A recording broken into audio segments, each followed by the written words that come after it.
It's time for the Brouhaha Sports Show. Brouhaha Sports with award-winning sports writer Dale McKee and co-host Marshall Wood. Talking sports with the legends of the game and famous sports personalities. Brouhaha. Now to Marshall and Dale with tonight's guest. Good evening, everyone, and welcome to the Brouhaha. Marshall and Dale ready to get it done again. Dale, how you doing this fine day? Hey, we're doing all right, man. Yeah. I'm just trying to get out all that, thaw it out a little bit. You enjoying the weather? We had a discussion of this last week, and the weather's still here. It's been a week, and you would thought it would I hear it may be here next week. It too. may be, huh? And it may be worse than it was this week. Oh, man. So we might get some of that white flour on the ground. Yes, sir. Well, a lot of stuff going on as always. There's always a lot of stuff going on in sports. I guess the big thing is we got a Super Bowl coming up in the future. When are they going to play that thing? Sunday. Sunday? Mm-hmm. Who's in it? Seattle and New England. Oh, that's a good one. It's a repeat. It's a repeat. Let's see, I'm looking at your sideline view. New England Patriots, 17-3, 16-3. Man, that's a lot of football games. Well, you know, they have 18 now, and then they had a couple playoff games there. Man. So I think this is interesting. You wrote this. I'm gonna steal your thunder. This is you that wrote this. Or 17. They got 17 regular season. New England will make their record 12th Super Bowl appearance, the most on all NFL teams, and this is cool. The Patriots are 6-5 in Super Bowls and become the first NFL team to win 7 Super Bowls or the first to lose 6. So they're going to win either way, aren't they? Well, they're going to make history. I don't know if you call it win. You know, we look at the Seahawks. You know, I see here you got Mississippi guys. Charlie Cross, man, we got to play against that guy. Ooh, I'm glad to see him out yonder. I saw him this summer at Akeem Davis's football camp, and he's a big kid. He's a big one, isn't he? He's a big one. Oh. He is certainly a big one. You know, I remember there's another name there that you mentioned, Cam Akers, and I remember when Cam was playing at Clinton. Mm-hmm. He was a super freak, wasn't he? Oh, yeah. Man, and he's still going. Mm-hmm. Playing in that? Well, he's had a couple ACL injuries, and he's just holding on right now. Yeah. Unfortunately for him, he's just not he's the shadow of what he was in high school and a little bit in college. You know, played down at Florida State and had a good career down there. Yeah. And you know, he's a second-round draft choice of the Rams, but he's been with several teams in the last year. You know, he was with like the Texans last year. I think he's been with Minnesota like 3 times. Been with the Saints in this preseason, so he's been around. He has been around, man. And he's only 26 years old, I think. Man, 26. Yeah. I can't even remember when I was 26. Well, he's seen a lot of the country. Is all I got to tell you. Man, I thought he put together 26. I mean, I'm over twice that old. But anyway, we won't get into that. Looking at your sideline view, Dale, anything else in there that you shared that you'd want to share with our audience here tonight? I mean, I jumped in there to the Super Bowl thing, which is pretty good. Anything else in here you think you'd want to share or talk about? Well, you know, the William Carey Lady Crusaders had won 18 in a row and like 57 straight regular season games, and wow, it finally came to an end this week. Like all good things, come to an end. Yeah. But the men, they're like I think the women are 18-2 at William Carey, and the men are like 20-2, and they had a 14-game winning streak stop this past Saturday. But both teams are doing well, and they're going to be at home this week on Thursday and Saturday. And I think William Carey men are the first team to win 20 games this year. Don't they? They always do really good in baseball. Do they always do really good? Well, you know, they've been to the national tournament. I know in men's basketball several times, and the women have had some good runs here in the last few years. That's kind of like a hidden gem. Not hidden, but I mean, people they win a lot over there. Win a lot. Mm-hmm. Let's see. I see you got Mississippi College won 3-1 the Choctaws. That's some of my stuff right there, buddy. Won 3 games and winning the series. We had an academy kid pitching that game. Cameron Scooter Carlisle pitched up there for the Choctaws this weekend. He sure did. He got the win in the first game, I think. How about that? He's how does this work? I think he's not a starter, but he comes in and he finished the game last 3 innings and got the win somehow. I don't know how that works. Do you know? You know how Yeah, that works. well, it basically what the score is when he comes in the game. If his team is ahead and he comes in the game, he wouldn't get a win; he'd get a save. Oh, okay. But if he comes in the game and the game's either tied or they're behind, then he would get the win. He got the win. But that's quite an accomplishment, probably in his first game. Yeah, it was his first game. Senior college level. Yeah, I'm proud for him. Good deal. We've watched him grow up. I worked with his dad, and we've had a lot of fun following Scooter through his years at Wayne Academy and then at East Central, and now Mississippi College, Choctaw. Go Choctaws. What about our guest tonight? Our guest, John Sigler, he's going to talk about that Super Bowl that you mentioned. Yeah, he can really talk about it. We just posers. He's going to tell us maybe something about the Saints for next year. You know, the Saints are supposed to play in Paris, France next year. Paris, France? Yeah, October 25th. I think they're the first, them, and I don't even know who they're going to play. We'll ask John that. But they're going to play, it'll be the first NFL game in France. Wow. You know, they've had them in Germany, and they've had them in Spain this year, and they've had them in England. So they're trying. We get to get some French fries. Well, you know, people don't understand French fries is an American. What? Yeah. Don't start you now. I'm telling you, Upper New York. Yeah. French. You should have my history class. Why do they call them New York fries then? I don't know. It's just the way they were made that day or something. Anyway. I'm going to have me some, I think, for a while. So look up the history of French fries. I'm going to do that. We'll talk about that next time. But our guest is, again, John Sigler. John Sigler. Let's take a break, Can man. I ask you one question before we go to break? No, you can't. No, go ahead. Go ahead. Ask it. I want to know who is the very, I don't want to call him stupid. Let me just call him dumb.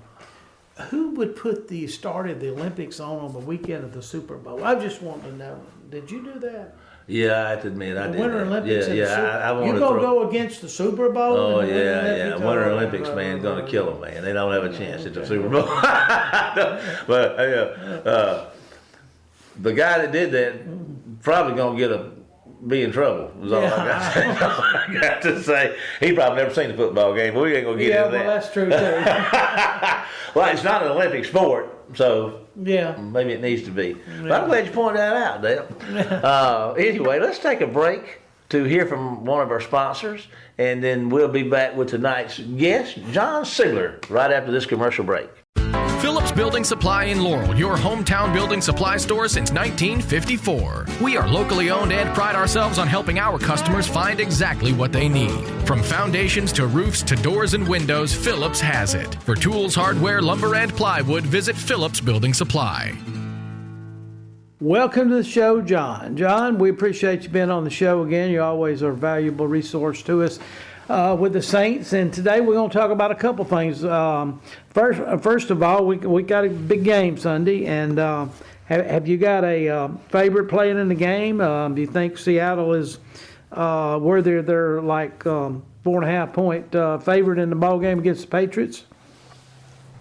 Yeah, I like that a lot. I like Seattle here. I think they've been the best team in the league for about a month, 2 months now.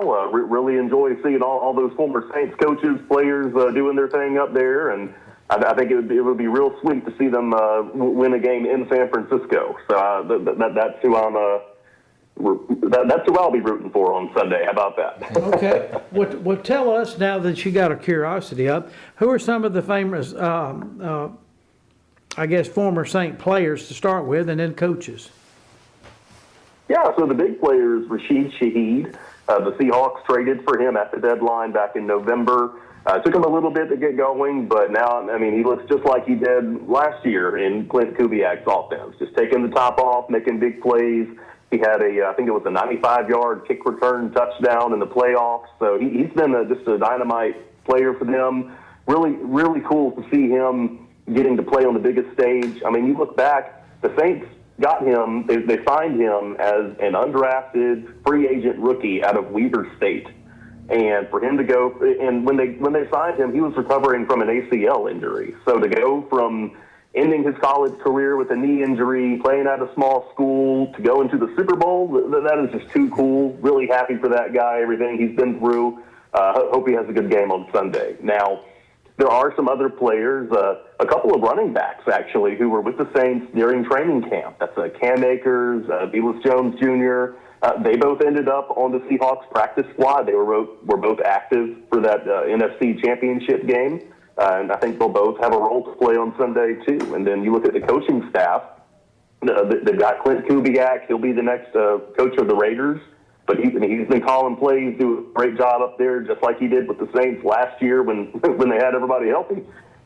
But he brought a lot of assistants with him from New Orleans, like his offensive line coach, his QB coach, and the way I look at it is they're giving us kind of a look at what may have been if the Saints could have stayed healthy in 2024, and if they could have gotten good quarterback play all year. This kind of looks like, what Seattle was doing is what they maybe could have done, is just for better luck with injuries and consistency. And so I'm rooting for those guys to do well, and hopefully whenever Kubiak takes over the Raiders in a few weeks, maybe he'll trade some draft picks to the Saints to get some of those players that he likes working with in 2024. Okay, well, listen, they had about, I think it was 8, maybe more openings in the NFL. Were you surprised at any of the head coaching moves? A lot of people were questioning, Joe Brady being moved up to the head coach, but I think Joe Brady it's his time, and I think he's in a good situation with the offense up there with a great quarterback. But were you surprised at any of the hirings and at any of the openings in the NFL this off season, I guess? Yeah, the Bills one did kind of, that's what I was thinking about a lot. But both moving off of McDermott and then also by hiring Joe Brady. Because, you look back at that press conference where they're talking about firing McDermott and just railing on Keon Coleman, the receiver, and he had a rough year, and they're just talking about trying to shift the blame around to whose fault it was, and the GM is saying, "Oh, it wasn't my pick. It was the coaches." Well, then they take the coach that wanted him and promoted the head coach. So it's like, what are we doing here? Who's at fault? Who's at fault? Who's taking responsibility? Who's getting promotions? It was kind of a weird situation.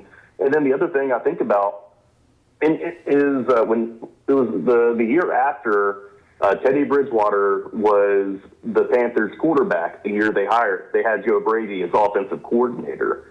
And the year after that, he was talking about, Brady got fired by the Panthers, and that's how he ended up in Buffalo. And Bridgewater, I remember, talked about once about how they would run practices, and it was just not. It was not scheduled very well. Like they didn't practice like red zone periods, third downs. Like they didn't spend time on situational football, and he felt that was something that kind of put them back. So that was several years ago. Obviously he's done a dynamite job with Josh Allen, and I think he's going to do fine up in Buffalo. But it's just seeing how guys develop over time, what they learn, what they change about their operation. That's really interesting to me. So that was one that I really put a lot of thought into as it developed. Yeah, I think a lot of people did, but I really think in the end it's going to be a good fit for them if they can get. I think they're like the Saints. I think if they got a running back to take a little pressure off of Allen, that would definitely help them. And I think Coleman, Coleman had a great game against Baltimore that first game of the year. And then he was just kind of up and down after that. Not that I'm a big Bills fan, but they're on TV so much you got to watch them, And so it's just kind of like that, They became Kansas City this year because Kansas City, started losing, so they started putting the Bills more and more. But right. I think I'm old school. I think the game of football is a keep away game. We're going to keep it away from you, and you're going to have less chances to score and things like that. So I just think everybody needs to have a good defense for sure, but I think offense can play a big part. and saving your defense. But I'm sure Joe Brady got spoiled at LSU when he just told Joe Burrow to go out there and throw a touchdown pass to one of those receivers, you know. So, hey, just go throw a touchdown pass to one of the receivers. Which one you want to throw to? Okay. All right. Well, listen, another one that surprised me is Todd Monken to the Browns. He's the ex-Southern Miss football coach. And 10 years ago, he was running around South Mississippi looking for ball players, and he turned the team around a little bit. He went from taking over a team with no wins to a team that won like 9 games this last year.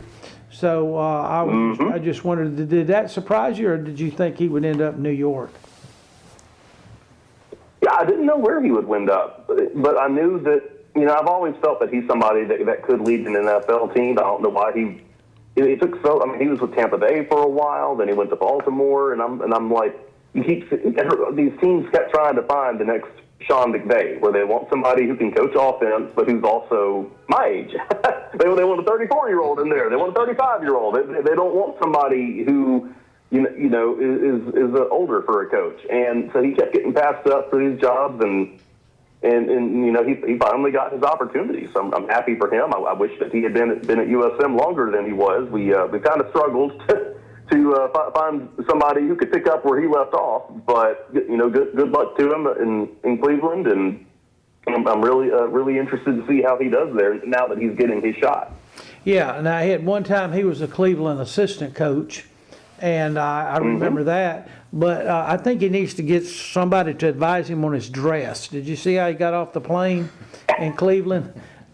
Blue jeans, shirt out, you know, and all this kind of stuff. And, you know, all these others are getting in front of the camera, you know, and they got these probably $1,000 suits on, you know, and he's just romping around there, you know. So anyway, he wasn't really dressed for SEC media days. That is for sure. That's true.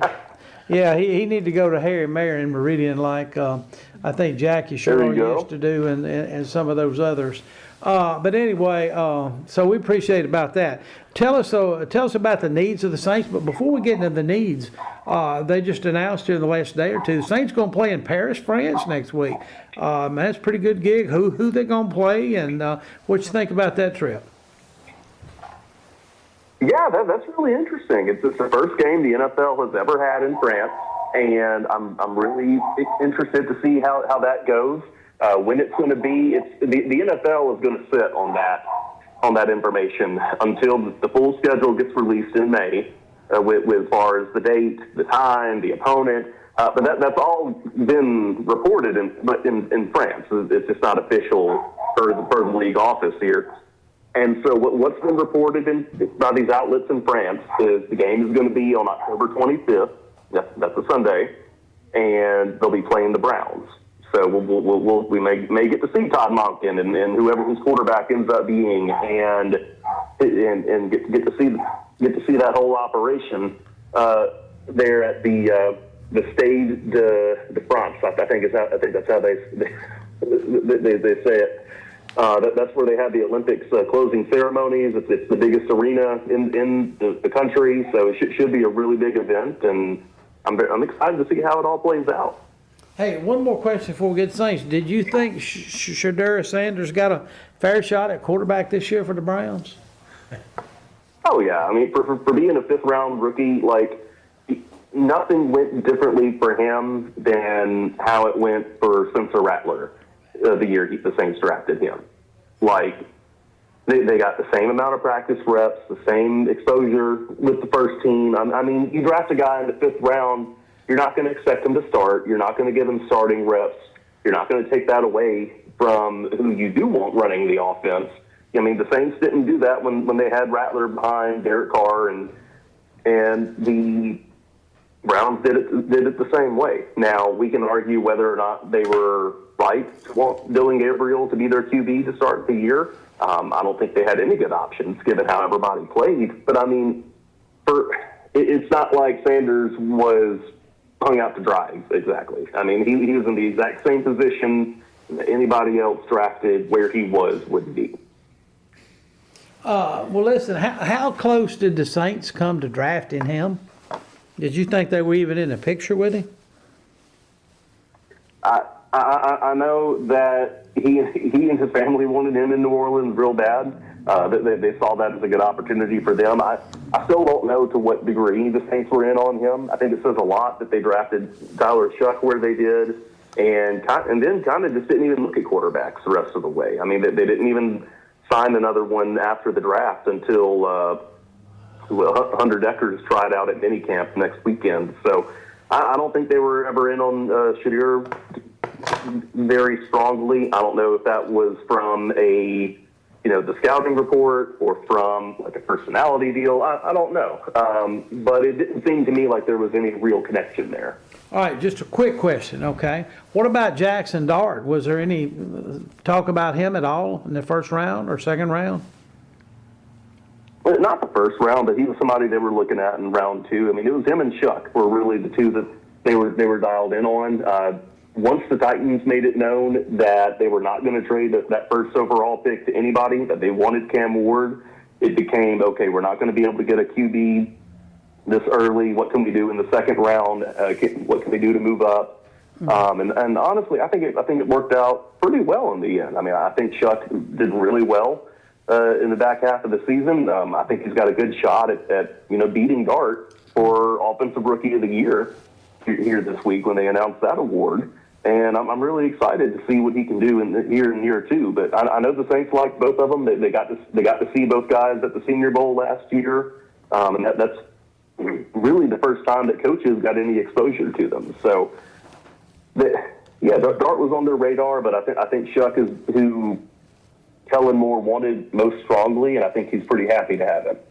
All right, final question. Try to wrap it up in 2 minutes, not in NFL 2 minutes, just in 2 minutes. Okay. No, all right, let's go. You got that right. What do you think the biggest needs for the Saints are going into next year? I mean, it's got to be offense. It's got to be pass catchers. It's got to be guards. They've got to do a better job of getting weapons for Chuck to throw to. I don't care if it's a running back. I don't care if it's a wide receiver. It's probably not going to be a tight end because they're paying Jawan Johnson too much money to take him out of off the field. But they need more pass catchers who can, who can take the ball and cut up field, make a big play. And they really need running backs. They have not had a running back run for more than 50 have a 50-yard carry since 2017. Oh my goodness! And they have the worst run game in the NFL in the last couple of years, and part of that's offensive line, part of that's running backs. And the offensive line needs investments. They need a left guard. They probably should look to upgrade at right guard. It wouldn't shock me at all if they move off of Cesar Ruiz this year. And so they need to get better on offensively and get Shuck more help and really evaluate what they've got in this guy. Hey, John, this is Marshall. I told you I'd show up sometime, and here I am, buddy. Listen, Yes, sir. we're out of time, and listen, we thank you so much for bringing what you bring to our show and sharing with us, and we appreciate you, brother. Going to ask you to hold on just a second. We're going to take a break to hear from one of our sponsors, and Dale and I will return with tonight's final segment of the Brouhaha right after this commercial break. Phillips Building Supply in Laurel, your hometown building supply store since 1954. We are locally owned and pride ourselves on helping our customers find exactly what they need. From foundations to roofs to doors and windows, Phillips has it. For tools, hardware, lumber, and plywood, visit Phillips Building Supply. Welcome back to the Brouhaha final segment tonight. Old John got him going there, and he can talk about them Saints, can't he, Dale? Well, he's very knowledgeable about the game. Of course, that's all he does. He works at USA Today. That a lot of information comes through like Clarion Ledger and Hattiesburg American and those kind of newspapers. But he does a good job, and we really appreciate every time we call, he's anxious to get on. He's a good one. We're thankful for him. Hey, listen, I'm just looking around here. Caitlin Clark, you ever heard of her? I did. Yeah. She's doing some new stuff around here, and she's doing some broadcasting now for the NBA, is she not? Well, she was on I think a guest appearance. I heard, I didn't know about it, but I think her and Reggie Miller and somebody might have been with Indiana. I'm not sure. Yeah. The Pacers, because she plays for the Indiana females, and right. The Indiana females. I like the way that sounds. Here come the females, boy! Everybody get ready. Well, I can't think of their name right now, but every time the Fever, is it not? Yeah. No, it's not. Well, every time they play, we try to watch. My wife likes her and wants to. I had to buy a basketball goal when she was in college. And so we still have it if anybody wants to buy it. The headline I read here, Caitlin Clark's NBC debut features awkward Reggie Miller moment. And I was wondering what that could be. And he was just being kind, and I mean, it sounded like really welcoming her and everything. Well, supposedly they wanted, the other announcer asked Reggie, who does she compare with? And he said, like, there was a little unknown guard in Boston, and the guy thought about, well, what about Steph Curry or somebody like that, and so but now Reggie. Supposedly, I was listening to some talk show the other day, or I guess it wasn't the other day, it was recently, yesterday or today, and they said something to the effect that Reggie puts her on a pedestal. Yeah. I mean, he said she's probably the best girl shooter he's ever seen, but now he couldn't say that entirely because his sister was probably the best female basketball player I've ever seen. He had to temper his remark. Oh yeah, I mean, she was probably better than Reggie. Oh boy, she was. Cheryl? Yeah. Southern Cal? Yeah, I think so. Okay, man, is she still broadcasting? I don't know if she was big in the broadcasting there for a while. Yeah, she used to be. I haven't heard her lately. Let's change venues for a minute. Okay. Have we had enough of Lane Kiffin Ole Miss yet? But anyway, no, we haven't. Okay, all right. Let's just listen. I think it's going to get. I think it's just started. Yeah. Well, listen. This is what we got Pete going and the problems he has. Maybe got somebody in a way he shouldn't have got him. That's still being looked at, I guess. But here's a headline: LSU Tigers to be investigated by College Sports Commission per report. Lane Kiffin hasn't coached his first game with LSU yet, but he's already in hot water in Baton Rouge. According to a report from the Atlantic, the College Sports Commission has opened its first public investigation into LSU stemming from the program's acquisition of former Arizona State Sun Devils quarterback Sam Levitt via the transfer portal in their pursuit of Washington Huskies quarterback DeMond Williams. You think that's humorous at all, Dale? Well, I like it, but listen, Ole Miss is, they're supposedly having an issue with the Clemson transfer, the linebacker from California that went from California to Clemson for a week and then got back in the portal, which I think is wrong. Okay, he should have just stayed. But anyway, Ole Miss pulled him out of got him to re-enter the portal and do it again. But also, Fresno State came into the play and said Ole Miss did the same thing, but people don't understand it was under Lane Kiffin. Lane Kiffin did that, not Ole Miss. On the Fresno State guy. Yeah. But now, Clemson guy, Pete might have done it, We'll slap Pete on the hand, tell him not to do it again. He's first year coach, give him a chance. Give the guy a break. Put Lane Kiffin in prison. What's that prison down there in Louisiana? Lock him up and throw away the key. What was that famous prison down in Louisiana? Angola. Yeah, baby. Put him in the middle of one of those bullfights down there. On that happy thought, we're about out of time, Dale, and I appreciate you. We appreciate our guest, John Sigler, tonight. We thank you for joining us and listening in. And we want to remind you that you can track with us during the week at our Facebook page at the Brouhaha, and you can listen to all of the shows that we have cataloged for you and stored on our YouTube channel at the Brouhaha. But for now, it's time to say goodbye, Dale. Come on, you can do it. Goodbye, Dale. Goodbye, folks, and we'll see you next week for more of the Brouhaha. Get us out of here, Jamie. You've been listening to the Brouhaha with Del McKee and Marshall Wood. Heard Tuesday evening, 6 p.m. on WABO.